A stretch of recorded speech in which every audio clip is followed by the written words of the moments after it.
Let's be real for a second. Your website, it only has one job, and that's to sell. I mean, think about it. It's your best employee working 24/7, never takes a break. But what if it's not actually doing its job? What if instead of bringing customers in, it's accidentally kicking them out? Okay, get ready for this number because it's pretty shocking. We've gone through hundreds and hundreds of business websites, and you're not going to believe this, but 90% of them are making the exact same critical mistakes.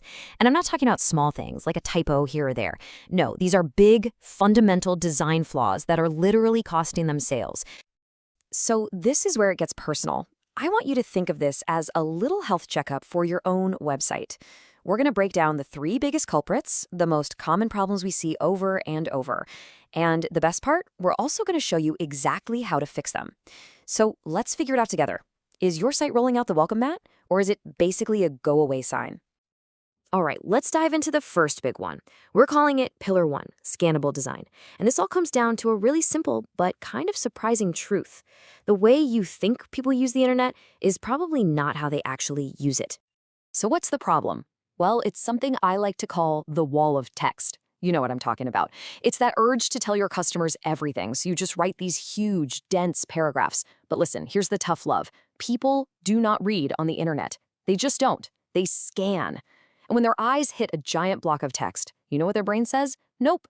And that back button gets clicked so fast.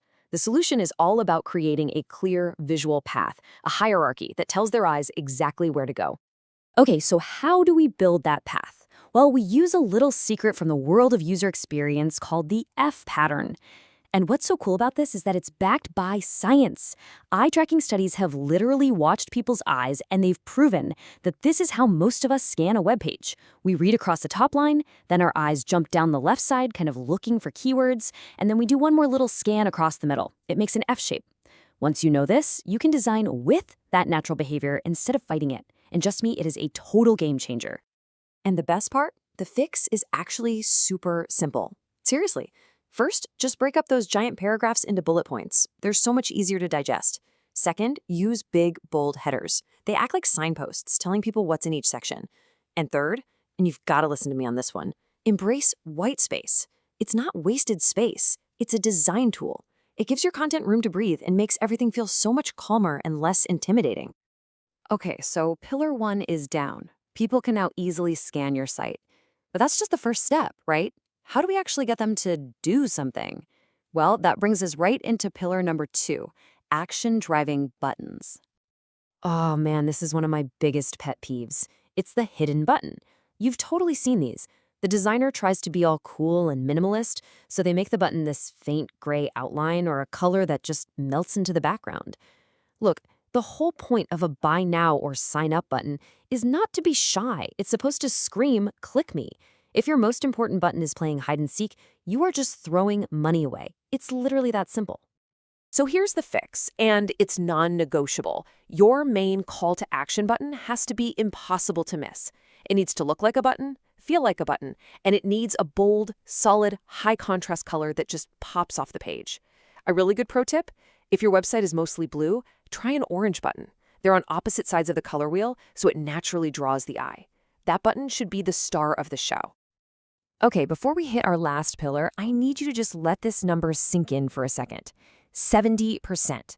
Over 70% of all the people visiting websites are doing it on their phones. This isn't some new trend anymore, folks. It's just how it is now. So if you're not putting mobile design first, you're basically ignoring the vast majority of your audience. And that statistic leads us perfectly into our third and final pillar, the mobile thumb zone. This is where we get into the actual physical reality of how people hold their phones. And if you ignore this, you're just setting your users up for a super frustrating experience. So what is the thumb zone? It's really simple. Just picture yourself holding your phone with one hand. The thumb zone is just the part of the screen your thumb can easily reach without stretching. Now think about all those websites where the menu or the buy button is way up in the top corner. You have to do that awkward hand shuffle, right? That little bit of effort, that tiny bit of friction, that's often enough to make someone just give up. The solution here is really a whole shift in how you think. First, you have to start designing for the phone first, not as some chore you do later. And second, you've got to put all the important stuff, the buttons, the navigation, right where the thumb wants to be. Keep it in that bottom part of the screen, in that easy-to-reach zone. When you do that, using your site just feels effortless, because it is.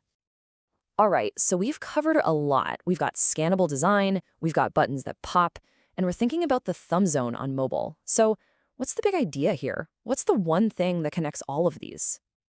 It really comes down to this one simple quote. This is the thing I want you to remember. Good design isn't just about making things pretty, it's about making them work.